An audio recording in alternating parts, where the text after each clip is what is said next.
Shadripuram.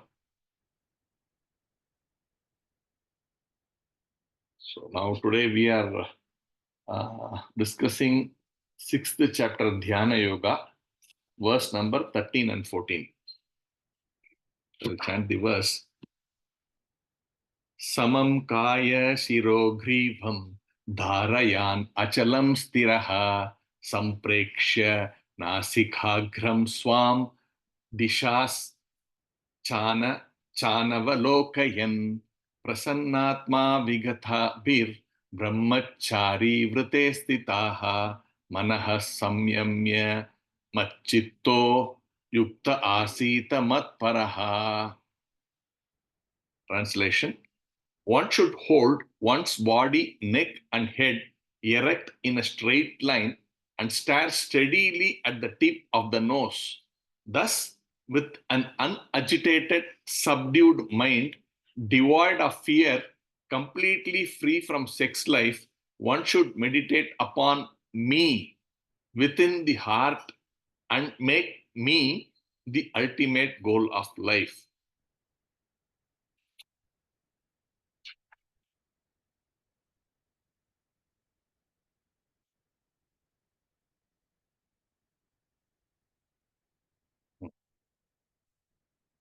So this chapter is about Dhyāna-yoga. That means meditating on the Lord or linking with the Lord through meditation. That is by remembrance of the Lord. So here actually the Lord starts off by saying, how one needs to be unattached to the results of the activity. If he starts off with that, one needs to be unattached with the results of the activity, not that he should refrain from activity. He says like, one who is unattached to the fruits of his work and who works as is obligated is in the renounced order of life. And he is the true mystic, not he who lights no fire and performs no duty. So this is more to make devotees understand artificial renunciation is not something which is good. And of course, in the process of this discussion, he is also telling how one should actually be meditating. What is the process of meditation or Dhyana yoga? So in the couple of verses, maybe even the earlier two verses and this verse, and he is explaining what is the what do you call the process. That means what is the how you sit, what do you where you sit, and those kind of instructions. So how do you focus certain instructions? These are physical specific instructions for the body and the mind. How do you get to start this dhyana yoga? What is your sitting posture and all that? So in this one, he's saying one should hold one's body, neck, and head erect in a straight line and stare steadily at the tip of the nose. So this is the physical process. Like, what should be the physical state when we are trying to do Dhyana yoga? The second thing is, thus with an unagitated, subdued mind. So that there are two qualifications already given. One should be unagitated and one should be having a subdued mind, have the ability to subdue the mind. Devoid of fear, that is the other biggest thing, that one should not have fear. Completely free from sex life. So these are this can be said as some of the what do you call the temptations of the body. The first one is the physical position. The second one is how do we it's about the how we are situated mentally. The third one is how we are, this is also mental, but at the same time it's a combination of body and mind, how we are able to control these urges of the body, and of course the mind, which sort of combine together to create this kind of requirements or indulgence. One should meditate upon me within the heart and make me the ultimate goal of life. And therefore, with all of this, what is the purpose? They should meditate upon me and make me the ultimate goal of life. So Prabhupada writes, So the purpose of, one should first understand that Krishna is the Supreme Personality of Godhead. First, without knowing that, there is no point of even meditating. And that is first the theoretical understanding. And with that understanding, the idea of yoga is that the person should go using this process of Dhyāna-yoga to actually search out to that Supreme Personality of Godhead inside the heart, manifested as the Vishnu Murti. This is what Prabhupada is saying, that the Dhyana Yoga purpose is to search out, and not just simply search out, and also see this personality of Vishnu Murti, who is none other than a plenary portion of the Supreme Personality of Godhead, Lord Sri Krishna.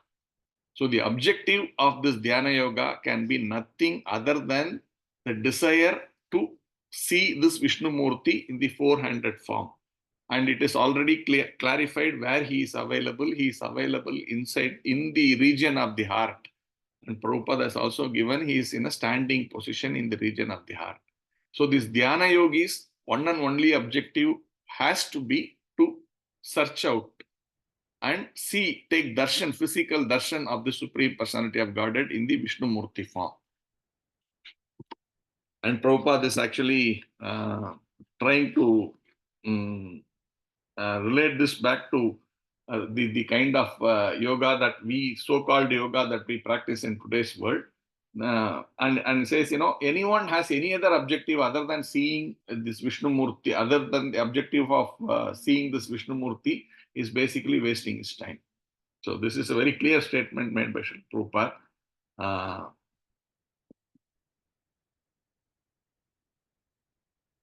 And the prerequisite for that is something which we need to understand. And Prabhupada deals with it almost through the purport, that the prerequisite is this completely free from sex life. So Prabhupada makes a very, very strong statement that, people who generally indulge in sex life at home or outside, and then they go and sit in, in these yoga classes and try to do yoga. He says that is absolutely useless.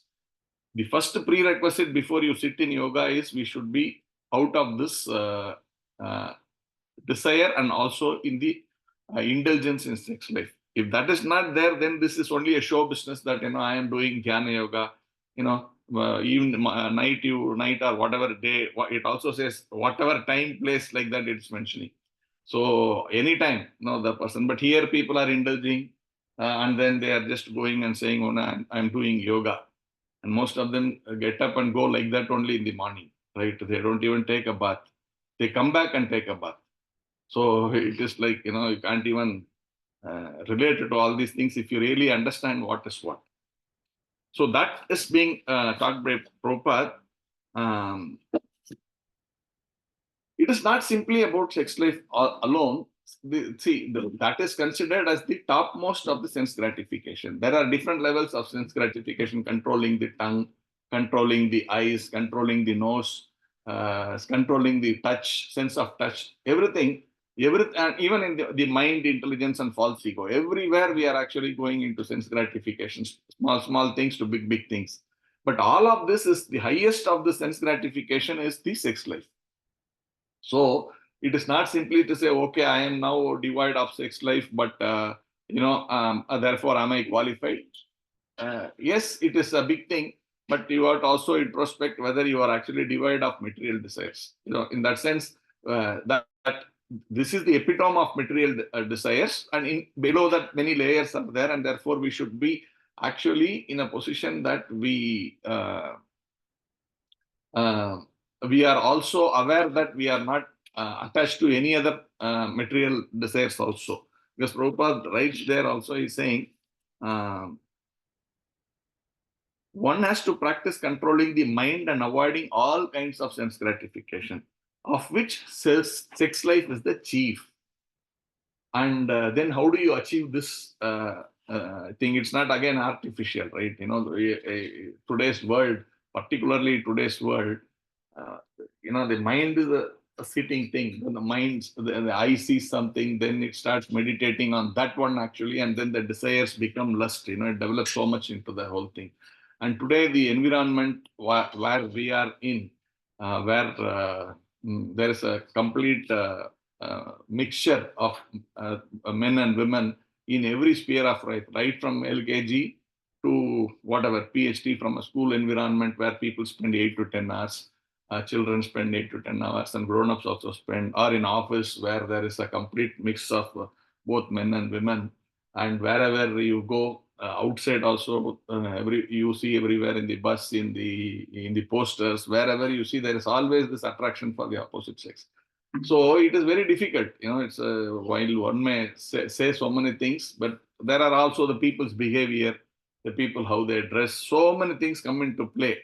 You can't close your eyes and walk on the road, right? But then mind also. There is yesterday I was hearing our Tirtha Chaitanya Prabhu giving a class where he said one Muni was disturbed because he saw two fishes mating. Can you imagine two fishes mating, but someone gets attracted, a Muni on top of that.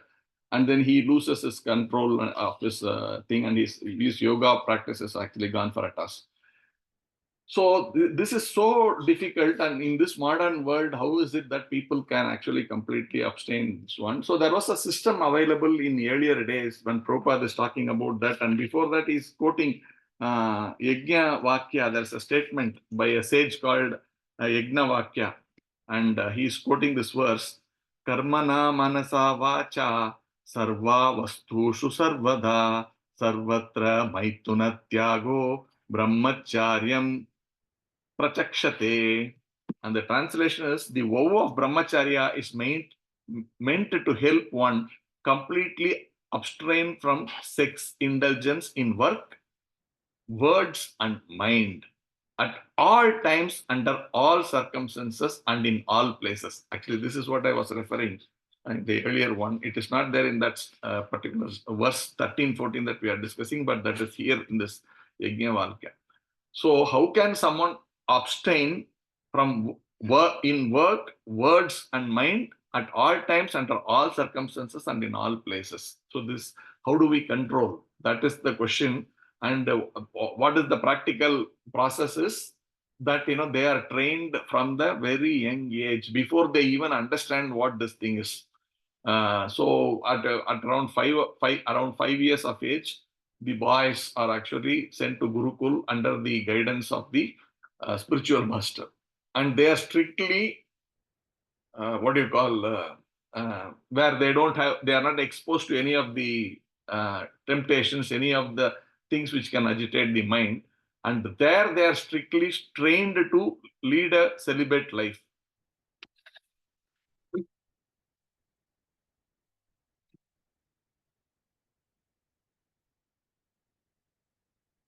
And when they are developing this kind of a practice, then when they are of that age, mature age, where they become aware, they have a lot more control of their senses than someone who is just like, right from day one, from pre-KG, is put in an environment where the environment makes it very conducive. So therefore, this big difference is there. And such persons will be able to actually able to control, and they really understand. They are also not simply about the environment and all that, also about the knowledge about what it is all about. So there was actually, I think, one of the thing, person said, what is this for? Do you agree? He was asking a reporter, do you agree that this is for procreation? It is not for entertainment. Like, he made a very simple, straightforward statement when this reporter saying, what is wrong, what is wrong, what is wrong? And then he said, yeah, this is, can you look at it in another way? What is the purpose of this? The purpose of this is to have children. So beyond that, what else could be the reason that, you should say, it should be a daily affair? This kind of statement was made. And if you really look deeply, that, it makes sense. But that is what, is the education of it. What is each activity for? If we have a clear understanding even before we indulge, then it's very clear. Those people do not look at it in a very perverted manner. They understand the purpose of this is actually to have children. Okay, that is done. Otherwise we are trained right from LKG, pre-KG to look at it in a different way. Then it becomes difficult for us to actually think, no, this is the only purpose for which the other opposite body is there. It's very difficult to understand like that. So that knowledge is given in the Gurukula system, and it is said that in any form of devotion, spiritual activity, be it Dhyāna-yoga, be it Ashtanga yoga, be it Jnana yoga, or even in Bhakti yoga, this brahmacharya is actually to be maintained. That first statement is made there. All forms of yoga, all forms of spiritual practices actually prohibit. This is the first statement. I don't know, in some in a lot of Mayavad thing, I think you will see that they don't even take anyone seriously to give initiation. Only when you are a sannyasi, you are considered as a disciple. Others are all general public whom I am Siksha Guru, but I never really consider you as my spiritual master. Of course, they also have this vision of everybody is and they give like the disciples the mindset, but technically they don't give diksha to everyone. They give diksha to the one who's in the renounced order of life. That means who's a celibate in many ways. Many ways means not just about this one. He should what do you call become a maharaj. Only then they are considered as a disciplic succession. Others are all there. Yes, they are all also disciples in one way, but not really in another sense. They are not disciples. But so this is there for all Dhyana yoga, Jnana yoga, even for Bhakti yoga. Prabhupada says, but in Bhakti yoga, because of the power of the devotion, this one is automatically taken off. Therefore, they are actually accepting even a married person to be a serious seeker. And the definition of a brahmachari is someone who's abstaining from sex. That's clear. But grahastha, who's actually married and having a relationship, is also considered a grahastha under terms and conditions apply. The terms and conditions are that it is only for procreational purposes. If that is the case, then that grahastha is also defined as a brahmachari. So this kind of a thing is available only for Bhakti yoga and not in any other process for spiritual realization. That is very good, very clear, and you should understand how is it that this concession is given only in Bhakti yoga, and Prabhupada is dealing with that going forward.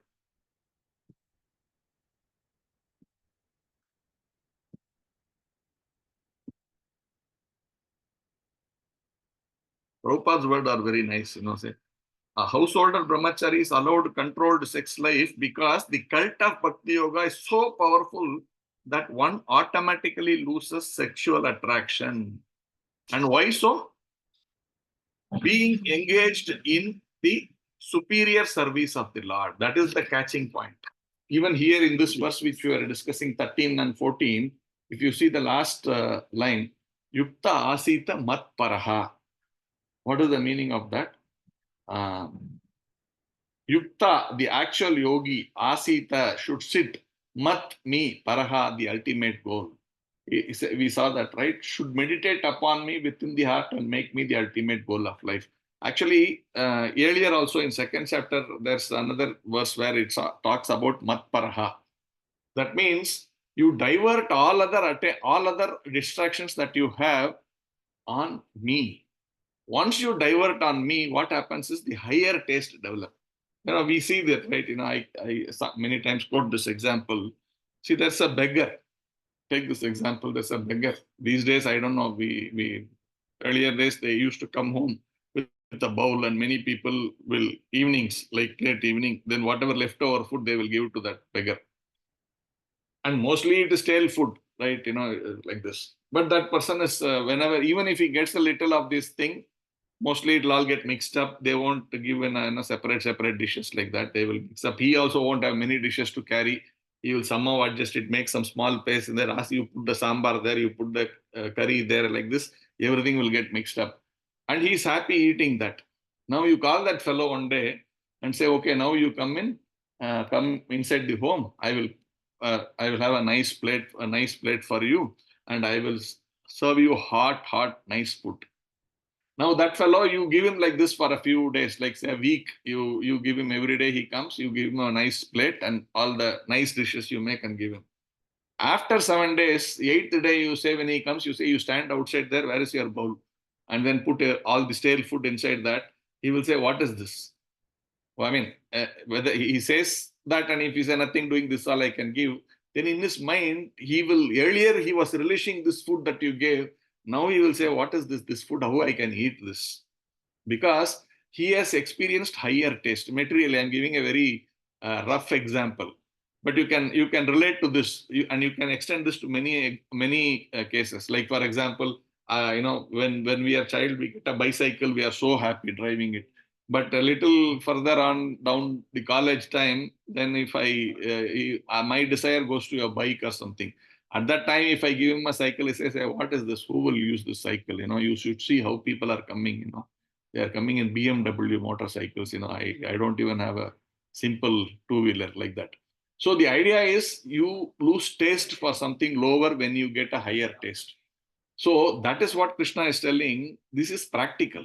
This is very practical. And Krishna is yesterday also I was hearing Chaitanya, Sudhir, our Tirtha Chaitanya Prabhu saying that, the Lord is actually the reservoir of all the potencies, six potencies all there. So if such a person is actually your object of life, where is their attraction for lower things? If you go to verse number 2.59, there is a nice verse which is like this. Vishaya vinivartante niraharasya dehinaha rasavajram raso apiyasya param drishtva nivartate. So let's see what that translation is, 259.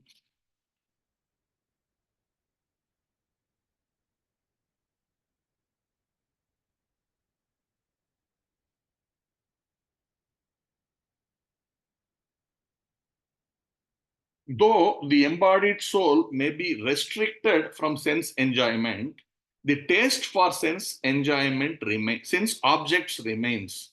But ceasing such engagement by experiencing a higher taste, he is fixed in consciousness. So this is Krishna's words in 2.59. Though the embodied soul may be restricted from sense enjoyment, the taste for sense object remains. So this I have heard of one practical, this one. There was a king and he had a very intelligent minister. So there was this discussion about, all these attractions and all that stuff. So the king was under the impression that, but with age, your taste for sex life is diminished like this. He's arguing. But this minister says, no, it is not like that. It is in the mind. It is like that. He's saying, no, but as we age, the people say, people mellow down or people lose taste for such things.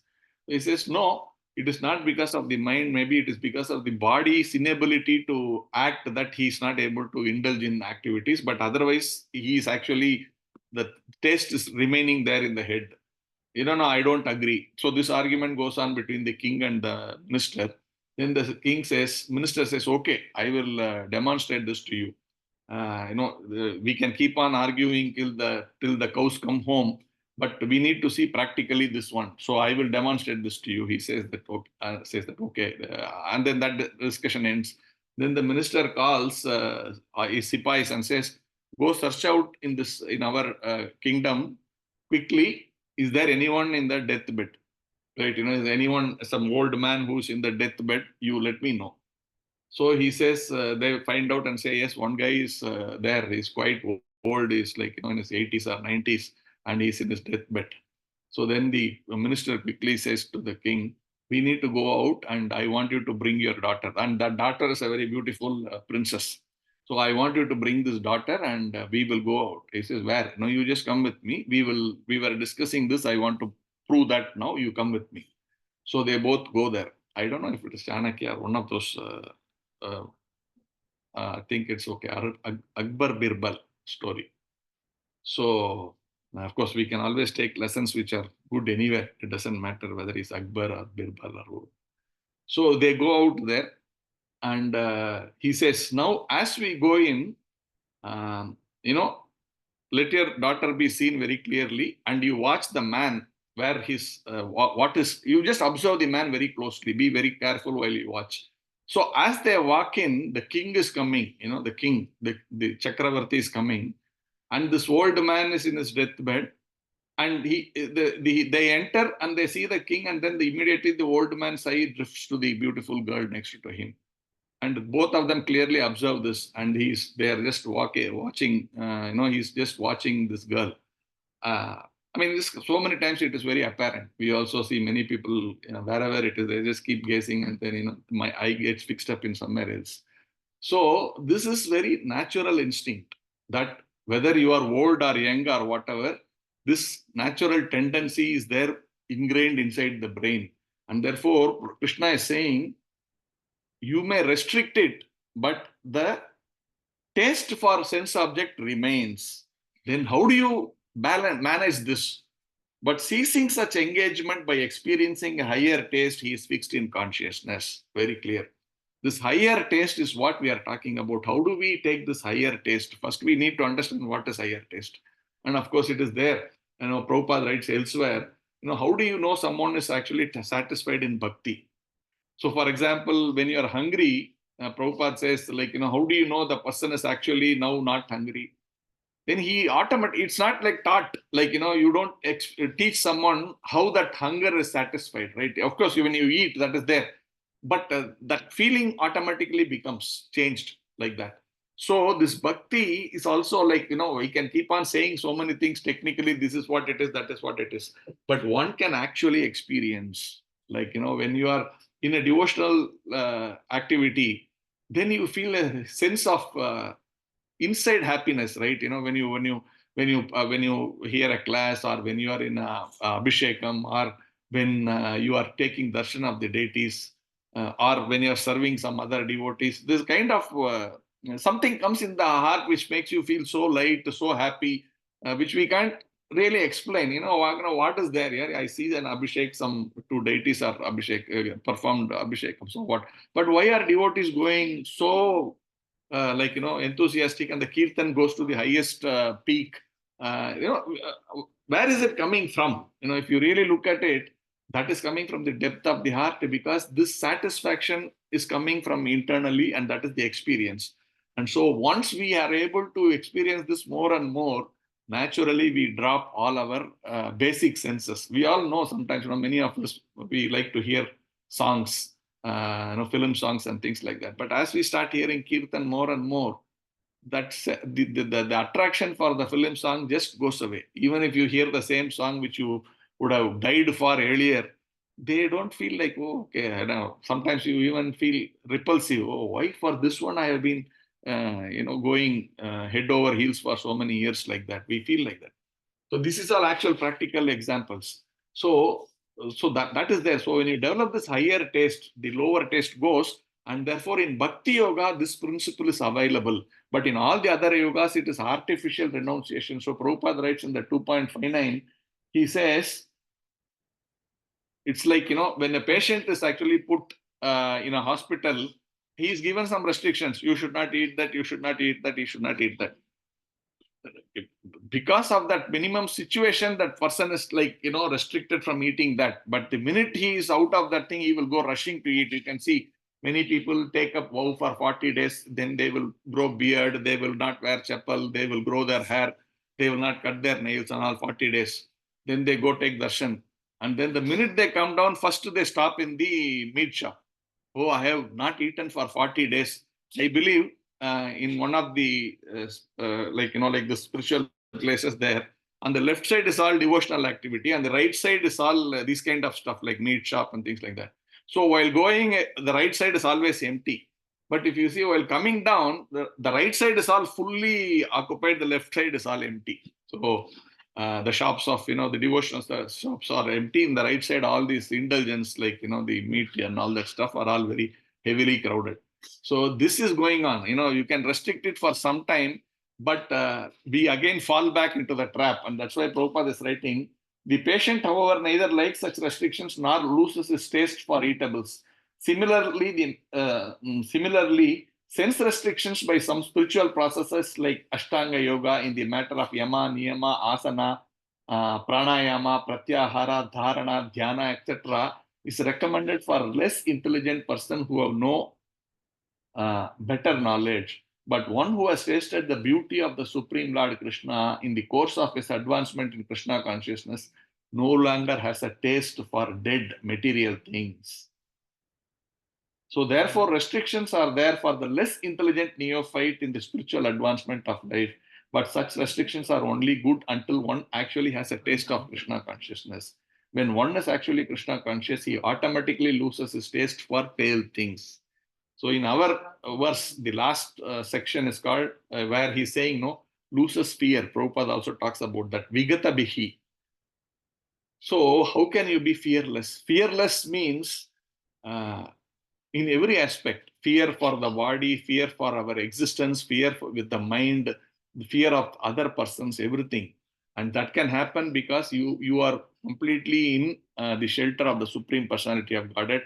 The highest example is our Prahlad Maharaj, right? At such a young age, because he was completely sheltered with the Supreme Lord, he had no fear of poisonous snake all around him, or the mad elephant, or the mountain from which he was thrown, or the fire in which he was made to sit, whatever be it, or his own father, who is the biggest demon of all times. But he was never at all having any fear. And our own Srila Prabhupada, at that age of 70, to just go alone in a boat. And sometimes, even if I have to go into Bombay or some Delhi, if you're going in a train, sometimes I used to think, what if I have a heart attack now here? There's nobody whom I know, right? So the situation sometimes is so bad that, that fear is there. But think of Prabhupada, he didn't have anybody there. It's not like we have an email or we have a WhatsApp call we can quickly make in today's world. There is nothing. If you put a letter, it will come after a week's time like that. But in spite of all that, Prabhupada never bothered. On his way, heart attack, he was not bothered. He was simply thinking. And there were occasions when he was in US, when he was having another attack and he was in hospital. He said, now smuggle me out of this hospital. I don't want these allopathy medications to be spoiling me. I don't want this. So he was smuggled out of the hospital. So these kind of things, fearlessness is there. And whomever, he was like, physically, he was not a big stature, but like there were people surrounding him, his disciples, and even others. They will all be so tall. Americans, Prabhupada used to say, there are Kshatriyas, so big bodies. So Prabhupada has to look at them like this. But this is physically, but mentally, they were all feeling so small that they were at the toe of Prabhupada. This is fearlessness, like Prabhupada. And wherever people, there are many occasions where it is said, they have so many fears in their life, but when they are in the presence of Prabhupada, they feel fearlessness. And many disciples had written this, quoted like this, if you see some of Prabhupada's following Srila Prabhupada, some videos are there, you see that they will say in front of Prabhupada, we have completely lack of fear. We are not feeling any fear at all. But the minute give away, then all the other fears come into our mind. So that is the power of a pure devotee who's actually very fearless. And that can happen only if you have Krishna in the heart. That Prabhupada is actually highlighting that, one should. So in this state, you should do yoga. And that yoga is to see this, make the Supreme Lord as the object and try to take darshan of that Supreme Lord in the heart.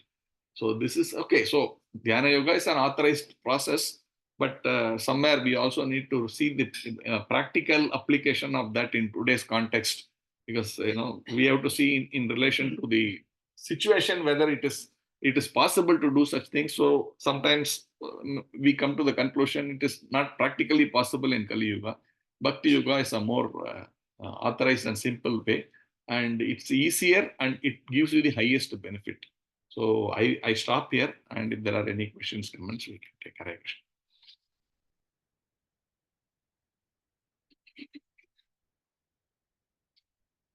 Hare Krishna, Prabhuji, Dhanvat Pranam. Hare Krishna. Hare Krishna, Mataji. Prabhuji, the young boys were sent to Gurukul in those days, but what were they doing with the young girls at home? Were they being educated in the premises of the home, or were they left to be educated by the husbands when they get married? No, so they were actually trained also nicely by the mothers.